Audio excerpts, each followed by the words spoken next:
Bienvenue pour tous ceux qui sont là ce matin, et en particulier pour ceux qui, étant donné l'originalité du terme, sont venus alors qu'ils ne faisaient pas partie de nos habitués. Il faut savoir que les matins d'innovation qui fêteront grosso modo leur 50e à la rentrée prochaine, enfin le 50e événement organisé par ISIS, par l'Institut pour l'innovation et les stratégies dans une économie de service. Donc c'est maintenant doté d'un petit fan club avec des invités qui régulièrement viennent à nos réunions. Je vois peu de ces visages aujourd'hui, quelques-uns néanmoins, et je vois beaucoup de visages nouveaux. Il y en a qui viennent.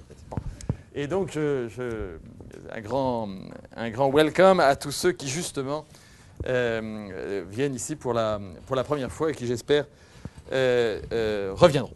Alors, nous avons choisi donc de clore la session 2010-2011 de ces rencontres et de ces échanges en osant un thème sur lequel on reviendra, sous des formes ou sous d'autres, sur des réunions ou des publications, le rapport entre le devenir et le devenir de l'homme et l'innovation. Alors, évidemment, ça nous éloigne en tant que chercheurs et enseignants du management, ça nous éloigne de nos terrains solides, ça nous emmène sur des champs sur lesquels beaucoup de choses peuvent être traitées par des experts de disciplines bien autres et beaucoup plus doctes que les nôtres, des philosophes, des cybernéticiens et quantité d'autres formes de penseurs.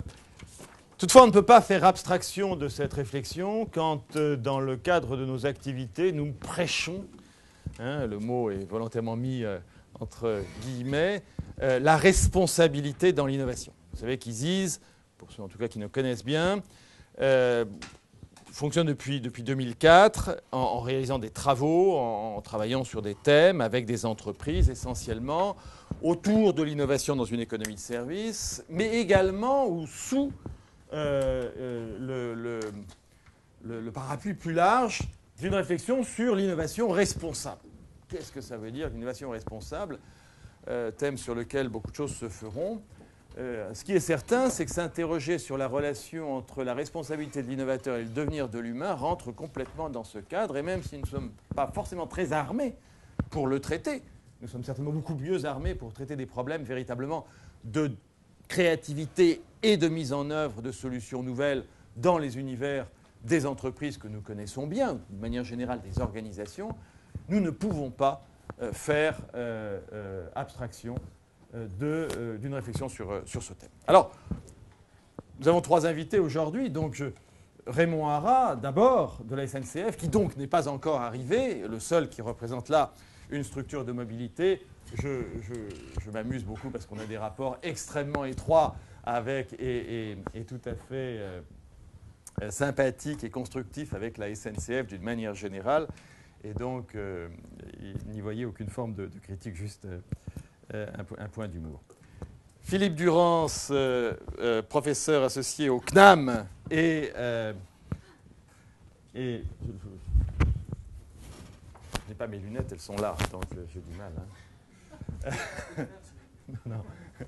Et spécialiste de prospective, si j'en crois vos publications nombreuses dans ces domaines. Va beaucoup mieux que je le ferai nous éclairer sur ces questions avec plus de compétences pour le faire. Olivier Veil, qui est administrateur et secrétaire général de la Fondation pour la Seconde Chance et qui a décidé de s'engager après finalement dans une activité associative et responsable après une carrière au plus haut niveau dans le plus gros groupe de l'hôtellerie d'origine française, le groupe Accor, si je ne m'abuse, pour lequel vous avez occupé un certain nombre de positions de direction générale tout à fait prestigieuses, traiteront de différents aspects d'ailleurs assez éloignés les uns des autres de cette question, en espérant là qu'on aura matière à démarrer plutôt qu'à clore une discussion. D'abord, démarrer une discussion entre nous, et puis ensuite démarrer quelque chose qui, au-delà de cette séance, permettra peut-être d'avoir un fil conducteur dans l'avenir, à la fois pour des travaux de chercheurs et pour des collaborations, et peut-être plus généralement pour une construction collective de contenu voire peut-être, si on était très ambitieux, pour la capacité, bonjour, d'influencer des choses. Alors, pourquoi est-ce que l'on a choisi ce thème? D'abord parce que il y a l'actualité. Fukuyama, on vient d'apprendre la naissance d'un lapin sans oreilles. Non, mais c'est pas drôle parce que c'est vrai. Et ça inquiète beaucoup les populations locales. Et le gouvernement ayant affirmé que finalement il n'y aurait pas trop d'effets secondaires sur l'humain et autres. Enfin, pour l'instant, sur les lapins, ça s'est quand même traduit par la naissance d'un lapin sans oreilles. Et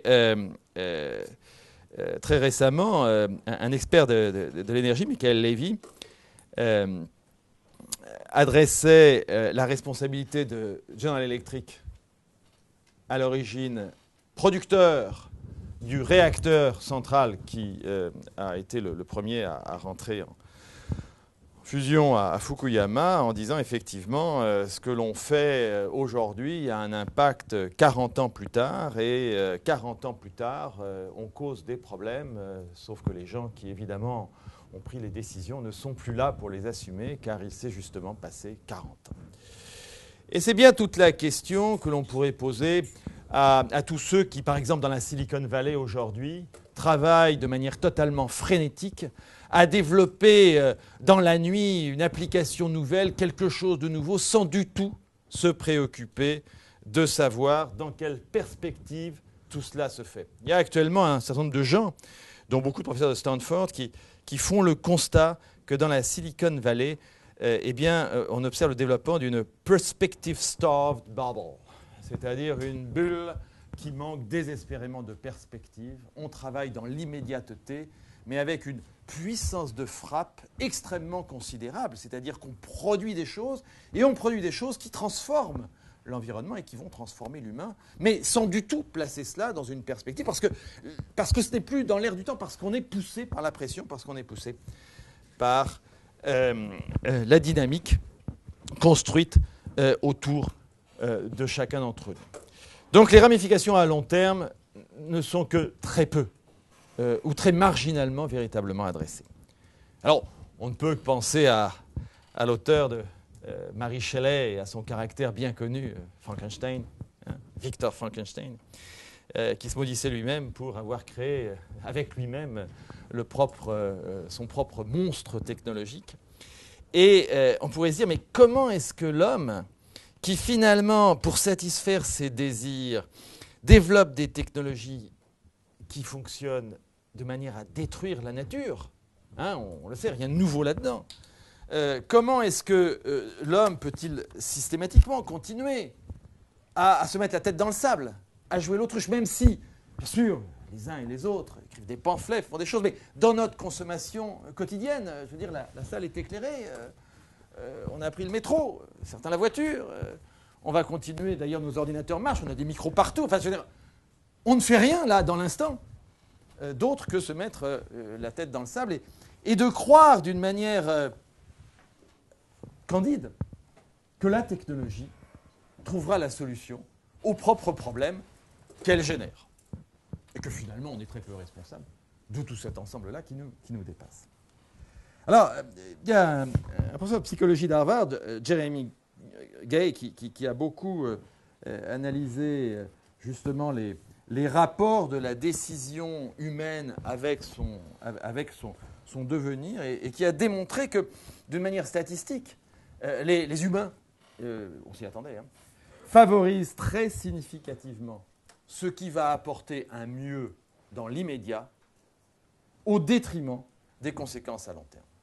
C'est-à-dire que, incontestablement, que l'on le teste par les comportements, qu'on le teste par les avis exprimés, qu'on teste par l'intentionnalité non exprimée mais réelle, l'humain privilégie le court terme et repousse au lendemain la résolution des problèmes qu'il génère. D'ailleurs, on le fait pour la plupart d'entre nous, puisque beaucoup faisons des enfants, ce qui est une façon de créer des problèmes à moyen terme que sur le moment, on n'adresse pas nécessairement.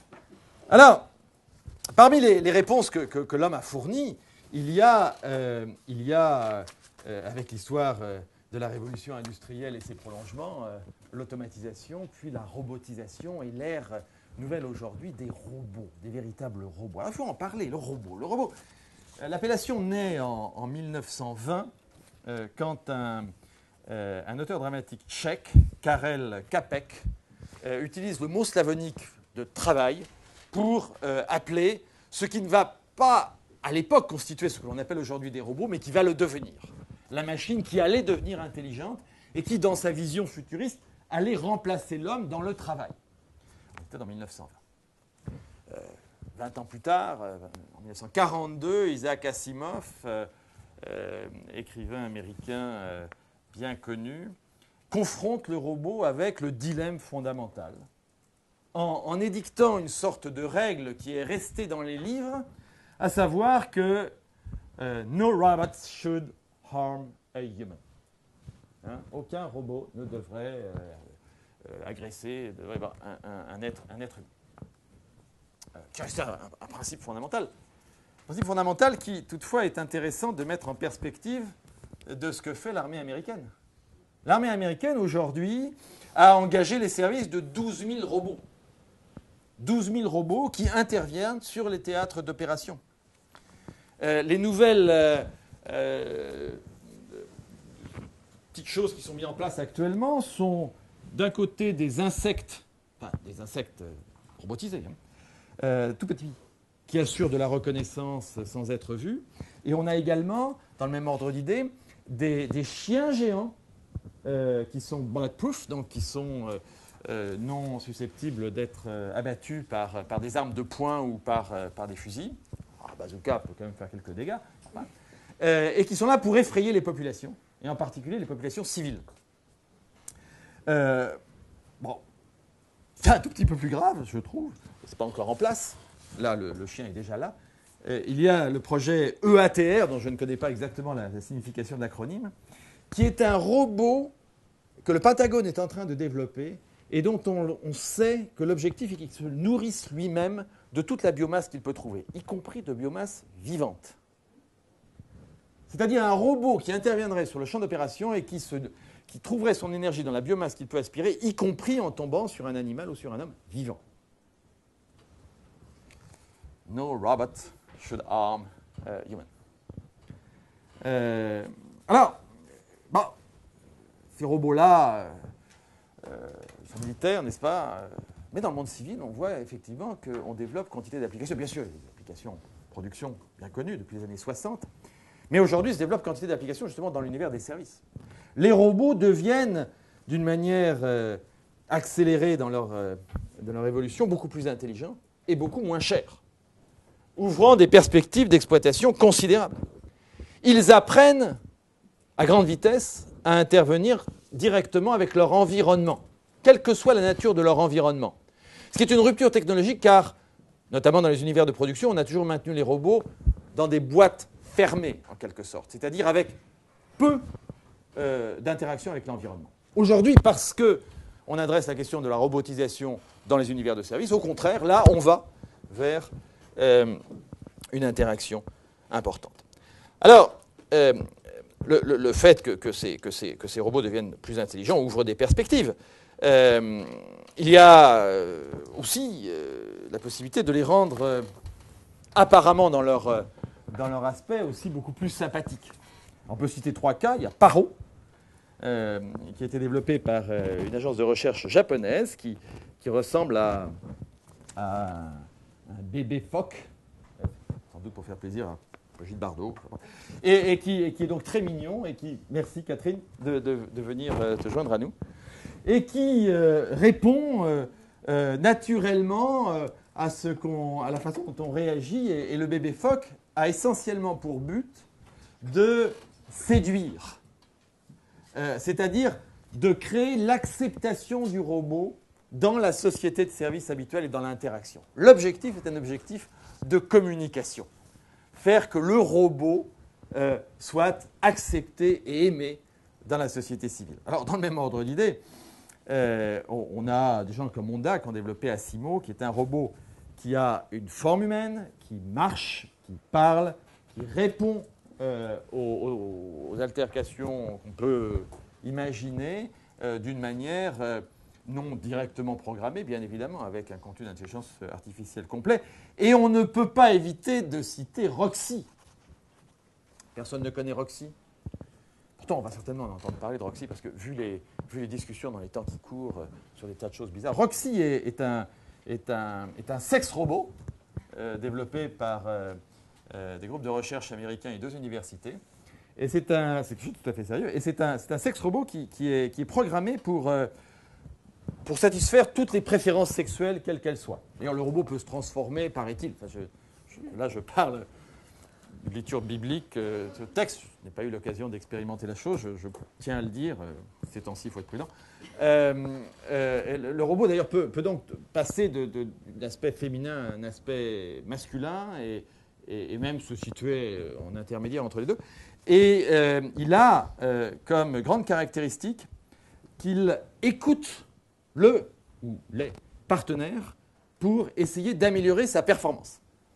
D'ailleurs, les chercheurs se plaisent à dire que par rapport aux partenaires habituels, hommes ou femmes, on a là une réelle valeur ajoutée. Le fait d'écouter pour tenter de s'améliorer dans la performance sexuelle.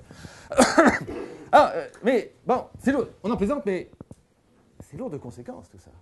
Et ça pose maintenant un vrai problème. Comment est-ce qu'on les manage, les robots? On ne s'est jamais vraiment posé la question, mais il y en a actuellement plus d'1 million en utilisation, divers et variés. On parle vraiment des robots, on ne parle pas des machines, on parle des robots très élaborés, à peu près 1 million. On parle les manager. Et comment est-ce qu'on manage la relation entre les hommes et les robots? Ça ouvre un champ considérable. Le robot fait peur. Il fait peur parce que d'abord, enfin, il fait pas peur quand c'est un bébé phoque, vous voyez. Mais il fait peur parce que quand même, on sait qu'il se traduit par la suppression d'emplois. Puis alors, la montée en puissance rapide dans l'univers des services est catastrophique parce que l'emploi industriel, bon, on en a fait notre deuil. De toute manière, il est très faible. On parle quoi de 10% de la population active dans les pays riches, maximum. Bon, mais les emplois de services, là, par contre, c'est autre chose. On est sur des chiffres de 80% de la population active. La robotisation dans les services a des conséquences sociales qui n'ont plus qu'une commune mesure avec leur impact social dans l'univers de la production industrielle. Comment est-ce qu'on va les manager? Alors, bon, les bien-pensants de la chose, dont nous sommes par définition, pensent qu'il faut quand même rappeler que le robot est un moyen d'accroître la productivité, et notamment la productivité humaine. Et qu'en réalité, le robot, dans le domaine industriel, a prouvé qu'il préservait de l'emploi, plus qu'il n'en détruisait. Pas le même emploi, mais il en préservait. Alors, parmi les éléments preuve de ça, il y a par exemple la situation allemande. Il y a 5 fois plus de robots qu'en Grande-Bretagne pour 10 000 ouvriers. Enfin, une unité, on pourrait le ramener à ce qu'on veut, 100 ou 1000, mais enfin bon. Et qu'en Grande-Bretagne. Et on sait que si on regarde les 20 dernières années, la Grande-Bretagne a perdu énormément plus d'emplois en univers industriel que l'Allemagne. L'Allemagne peut de plus en plus se permettre de produire en Allemagne, parce que ce sont les robots qui produisent. Et que les personnels qui restent en place en univers de production sont des gens qui, justement, contrôlent, voire à terme, managent les robots. Et que cela, évidemment, on en a terriblement besoin. Mais pourquoi aller produire en Chine ou ailleurs avec des gens dont on pourrait imaginer qu'un jour ils auraient aussi, enfin, ne rêvons pas, mais quand même, des prétentions à une approche plus démocratique, enfin, ils se mettraient à critiquer, ils se mettraient en grève, enfin bon, on ne sait jamais, ça peut aussi un jour arriver en Chine, quoi. Donc, alors qu'on pourrait avoir chez nous des robots dont on sait qu'eux ne se mettront pas en grève. Alors, c'est intéressant, ils ne se mettront pas en grève notamment parce qu'on s'aperçoit qu'il y a des ressources considérables chez les robots. Par exemple, les robots vivent dans un univers beaucoup plus démocratique que les humains. Parce que les robots, techniquement, détestent les hiérarchies. Car quand il y a une hiérarchie, on induit le risque que le robot leader, s'il tombe en panne, rende inopérants tous les autres robots. Donc, dans la montée, c'est bien éthicienne, du fonctionnement de l'intelligence artificielle des robots, il y a une volonté d'égalité. Les robots fonctionnent sur une base égalitaire. En fait, on va finir par démontrer dans quelques années que la démocratie est probablement une chose plus ouverte aux robots qu'elle ne l'est aux humains. C'est inquiétant. Mais c'est intéressant. Et évidemment, on se dit que, finalement, et un certain nombre de gens se disent qu'on est peut-être en train d'assister à une immense révolution dans le domaine du management, qui est que, enfin, au XXIe siècle, on est en train de transformer l'outil, si on peut encore appeler le robot un outil, de manière à ce qu'il se comporte beaucoup plus comme un humain, alors même que tout le XIXe et le XXe siècle a consisté à faire en sorte que les humains se comportent comme des robots. Et donc, il y a potentiellement une énorme transformation. Le problème que ça pose inévitablement, c'est, ouais d'accord, mais qu'est-ce que ça veut dire à ce moment-là, de se comporter comme un humain? Qu'est-ce qui nous reste? La différence, c'est qu'on pense, on peut penser. J'ajoute que les robots, finalement, ils ont des points communs avec les humains. Par exemple, ils peuvent trahir. C'est un constat intéressant qu'on est en train de faire aujourd'hui, qui est tout à fait nouveau, et qui donne une dimension nouvelle. Les robots peuvent être des traîtres. Oui, parce que depuis une dizaine d'années, même un peu plus, on sait mettre en place ce qu'on appelle des kill switch sur le matériel électronique, qui sont, je vois que certains sont familiers à ces notions, c'est-à-dire des puces parasites, ou même à l'intérieur d'une puce, des fonctions particulières, qui peuvent être actionnées à un moment donné pour rendre le robot inopérant, ou lui faire ou dire des choses que l'on n'a pas prévues. 1991, première guerre d'Irak, les militaires irakiens copient des plans de bataille sur des photocopieurs américains. Dans leur centre et ces photocopieurs sont équipés de puces communicantes avec l'armée de l'air américaine. Et les Américains apprennent la localisation de l'ensemble des postes de commandement à partir de la discussion avec ces photocopieurs. C'était le début. Et aujourd'hui, au Pakistan, par exemple, où on achète régulièrement de la technologie aux Américains et autres, et où en même temps, dans nos programmes nucléaires, en même temps on sait que la pression est forte, eh bien les ingénieurs pakistanais, laborieusement, démontent systématiquement tout ce qui est acheté à l'Ouest pour l'imiter, pas pour l'utiliser, pour les imiter, en essayant de reconstruire à l'identique, en ayant justement supprimé les potentiels kill switch qui permettraient hypothétiquement à l'Ouest d'intervenir sur le programme nucléaire pakistanais à distance et de manière incontrôlée par l'équipement même des appareils. Ça pose des tas de problèmes aussi dans ce qu'on appelle aujourd'hui les révolutions Internet. Hillary Clinton se plaît à dire la technologie, elle n'a pas d'orientation politique, mais les Américains en ont. Et c'est fantastique que justement, dans les révolutions, en Tunisie d'abord, en Égypte et autres, par l'intermédiaire de Facebook et d'Internet, on puisse passer un message de démocratie, etc., etc. Sauf qu'on sait aussi en même temps que, à partir du moment où on utilise Facebook pour organiser des rassemblements et autres, les services de sécurité en place des dictatures sont à même de tracer et sont à même de retrouver, et que finalement utiliser ces outils, c'est très souvent signer son arrêt de mort. Encore aujourd'hui, on ne sait pas véritablement quels sont les dégâts en Syrie ou ailleurs, et on ne sait pas ce qu'ils ont véritablement été, même en Égypte ou autre. Ce qui est intéressant, par contre, c'est de se souvenir que tous les systèmes de décryptage et tous les systèmes permettant de faire ces suivis sont fournis par des sociétés américaines, en particulier par Secure Computer, qui appartient au groupe Intel, et qui est le premier fournisseur sans lequel aucune dictature ne serait capable de pouvoir tracer, redémonter et retrouver les gens qui utilisent Facebook et autres. Donc, le discours politique, la réalité des affaires, et un système dans lequel la machine trompe. Ça la rend humaine. Alors, qu'est-ce que c'est que d'être humain? C'est justement bien de penser. Il y a peut-être là quelque chose qui nous donne une supériorité durable. Durable. Jusqu'à quand? En 1950, Alan Turing, qui est un des grands pionniers de l'intelligence artificielle, met en place un test qui est réalisé tous les ans depuis 20 ans maintenant, le test de Turing, qui a pour but de savoir si finalement une machine arrive à imiter l'homme suffisamment bien pour qu'on n'arrive plus à voir la différence. Le but, c'est que 12 experts, spécialistes, des gens dont on peut penser qu'ils sont sélectionnés pour leur capacité critique, sont soumis à un test en blanc où ils communiquent avec des humains et ils communiquent avec des robots qui se font passer, enfin avec des ordinateurs qui se font passer pour des humains. Et en finale, on voit qui gagne. Alors pour l'instant, l'homme gagne.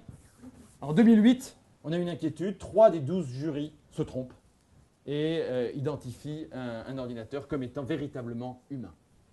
Depuis une dizaine d'années, le test de Turing est associé au prix Löber. Alors, le prix Löber a été institué par Hugh Löber, qui avait plus d'argent que son cofondateur Robert Epstein. Et en fait, les deux ont créé ce prix, donc cette donation. Et Robert Epstein l'a fait parce que, sur le net, pendant 4 mois, il a communiqué avec une jeune femme en s'envoyant de très longues lettres avant de s'apercevoir qu'il s'agissait d'un robot, d'un ordinateur. Et qu'effectivement, c'était un scientifique, donc il a pris 4 mois. Hein. Nous, en tant que gestionnaire, on aurait pris 3 semaines, et un vrai littéraire, un vrai philosophe aurait évidemment vu ça en 1 semaine. Mais quand même. Alors, qu'est-ce qui distingue finalement encore, qu'est-ce qui va distinguer encore une personne réelle d'un ordinateur extrêmement élaboré? Qu'est-ce que l'on met en avant? Le manque de motif. Le robot peut trahir, mais il le fait sans raison. Le robot peut aimer, en tout cas en donner l'impression, mais il le fait sans raison. L'absence de motif reste une distinction, pour l'instant, que l'on n'a pas levée. Par contre, il a de l'opiniâtreté, parce qu'il n'a rien d'autre à faire de mieux que de continuer à faire ce qu'il fait, et qu'il ne s'ennuie jamais. Il n'est pas soumis à l'ennui.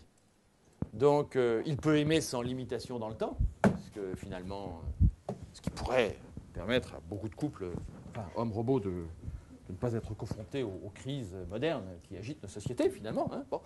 Mais ça pose des tas de questions dans d'autres acteurs. Je ne veux pas dramatiser les choses, mais un homme peut torturer, il l'a toujours fait. Mais il arrive que quand un homme torture, à un moment, il arrête. Il se sent trop mal avec lui-même. Si un robot est programmé pour torturer, il torturera.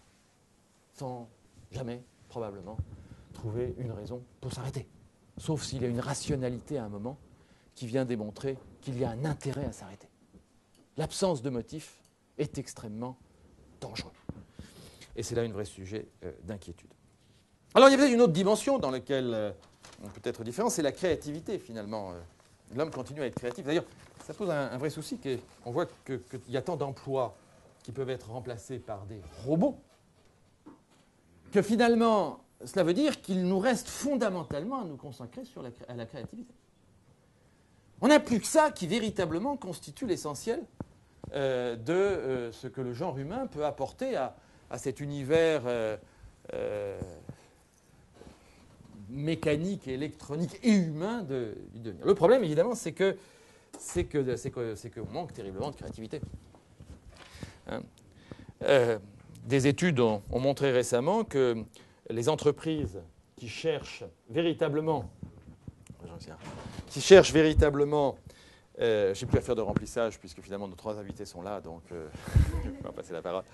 85% des entreprises qui cherchent aujourd'hui véritablement des talents en matière de créativité constatent qu'ils ne peuvent pas les trouver, que le déficit est considérable.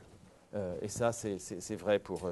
Alors, évidemment, ensuite, il faudrait voir le détail de qu'est-ce que l'on appelle véritablement la créativité que l'on recherche. Hein. Ce n'est pas simplement des idées, c'est peut-être beaucoup plus que ça. Dans une récente étude publiée par IBM, 1500 chefs d'entreprise ont identifié la créativité comme la première compétence du leadership dans le futur immédiat et moyen. Ça laisse effectivement, ça ouvre des horizons particuliers. Dans la rationalité, il y a aussi un rapport récent des Nations Unies. Tous les ans, les Nations Unies publient un rapport qui s'appelle le Creative Economy Report. Et sur le rapport de 2010, il est démontré économiquement que les pays dans lesquels on arrive à créer une créativité mesurable plus forte par des systèmes de stimulation diverses sont des pays qui sont économiquement plus robustes, qui résistent mieux, qui se projettent davantage. Le gouvernement chinois l'a bien compris. Le gouvernement chinois a lancé récemment une initiative en 5 ans. Vous savez, il y a toujours un chiffre en 5 ans, c'est des plans à 9 points, c'est des initiatives à 5 points. Là, c'est un plan à 5 ans pour stimuler la créativité d'une manière générale en Chine. Et c'est intéressant parce qu'ils sont réalistes, ils mobilisent, cela ferait plaisir à certains de nos invités aujourd'hui, ils mobilisent des firmes de design du monde entier, dont une firme anglo-saxonne bien connue, Frog Design, pour les aider à construire ce programme national de stimulation de la créativité. Alors évidemment, ça nous amène naturellement à nous dire, mais tout ça suppose que l'on soit bien équipé pour... soit bien équipé pour notamment éduquer les gens à la créativité. Et bien là, justement, alors même que je perds mes notes et que je vais devoir improviser, ça c'est une façon automatique qu'un robot a pris pour me dire que j'étais beaucoup trop long, il n'y a pas d'autre explication à cela, on voit que justement, les systèmes éducatifs sont des systèmes éducatifs qui, au contraire, tuent la capacité d'innovation, en tout cas la créativité. Une étude qui a été faite par un célèbre psychologue britannique, Sir Robinson, je crois, comme je n'ai pas mes notes, je peux faire une erreur sur le nom, qui a travaillé sur les populations d'enfants importantes en testant leur capacité créatrice entre 5 et 8 ans et en testant 10 ans après les mêmes enfants sur leur capacité créatrice.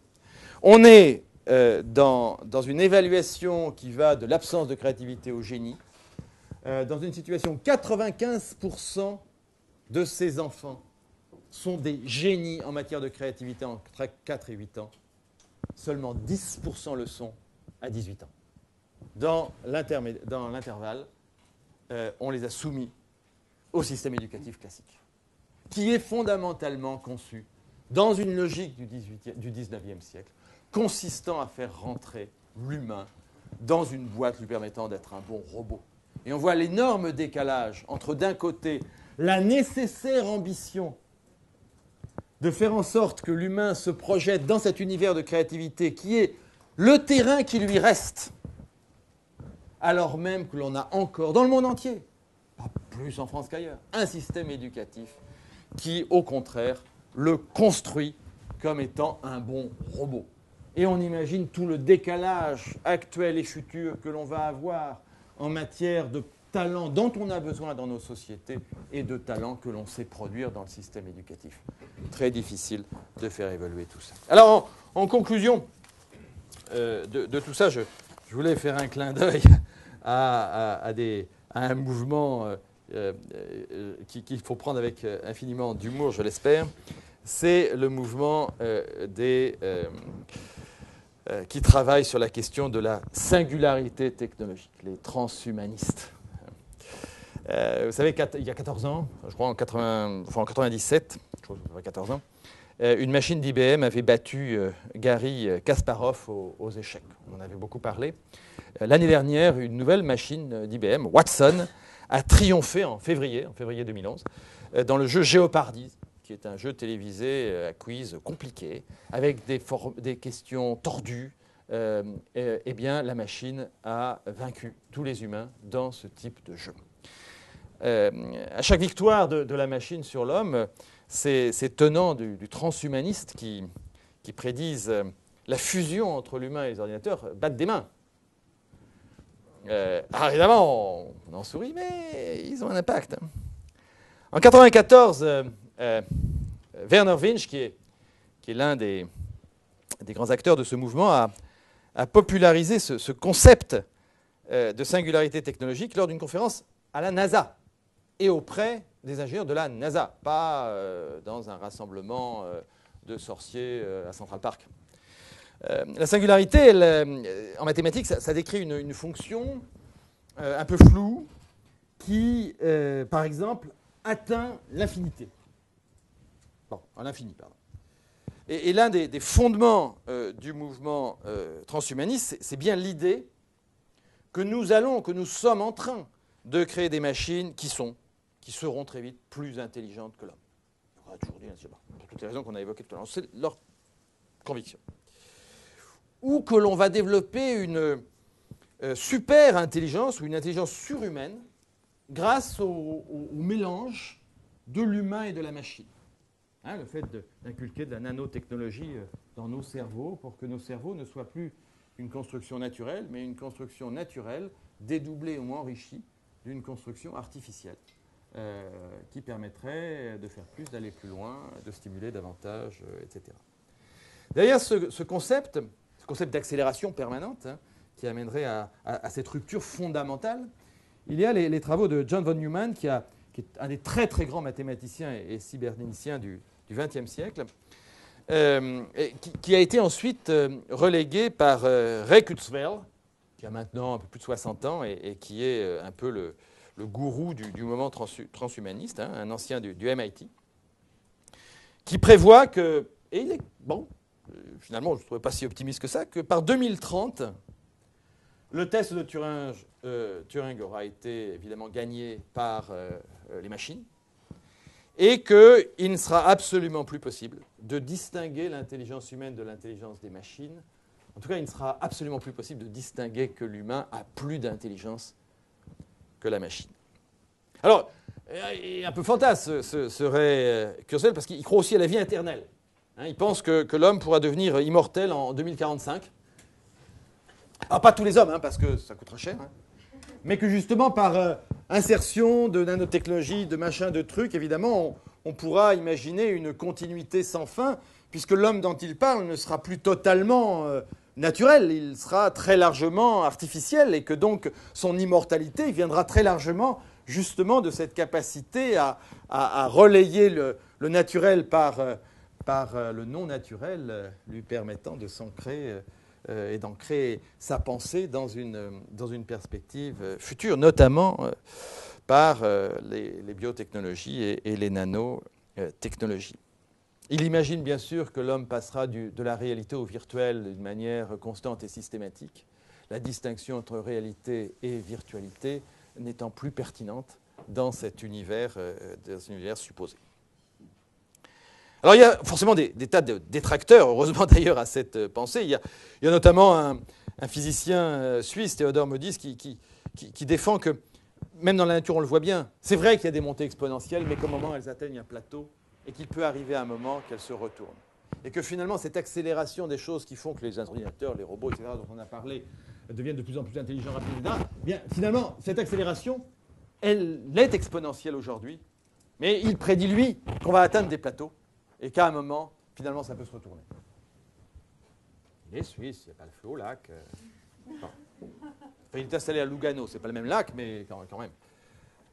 Toutefois, ils font des émules, hein, les Kurzweil, les Winge, Eric Drexel également, le troisième larron du mouvement transhumaniste, puisque, notamment dans la Silicon Valley dont je parlais, ils ont énormément d'écoute. Google et la NASA ont financé à partir de 2009 la Singularity University, qui n'est pas une université au sens propre, mais qui est un ensemble de formations et de réflexions avec des programmes de 9 semaines qui ont pour but effectivement de former les gens à la singularité technologique. Et c'est quand même des financements de Google et de NASA de manière très très systématique. Alors fort heureusement, il y a quand même dans les mouvements des gens dont on peut espérer du bon sens, Paul Safo, qui est le co-directeur de la Singularity University, se plaît, lui, à dire qu'il y aura plusieurs décennies qui vont s'écouler avant que véritablement on parvienne à cette super intelligence. Et il dit volontiers, et je ne serai plus là pour le voir, et tant mieux, parce que si nous avons de la chance, cette supérieure intelligence nous traitera comme un animal domestique. Puis si on en a moins, eh ben, on sera de la nourriture pour elle. Merci de votre attention et je passe enfin la parole au premier invité, c'est-à-dire vous-même.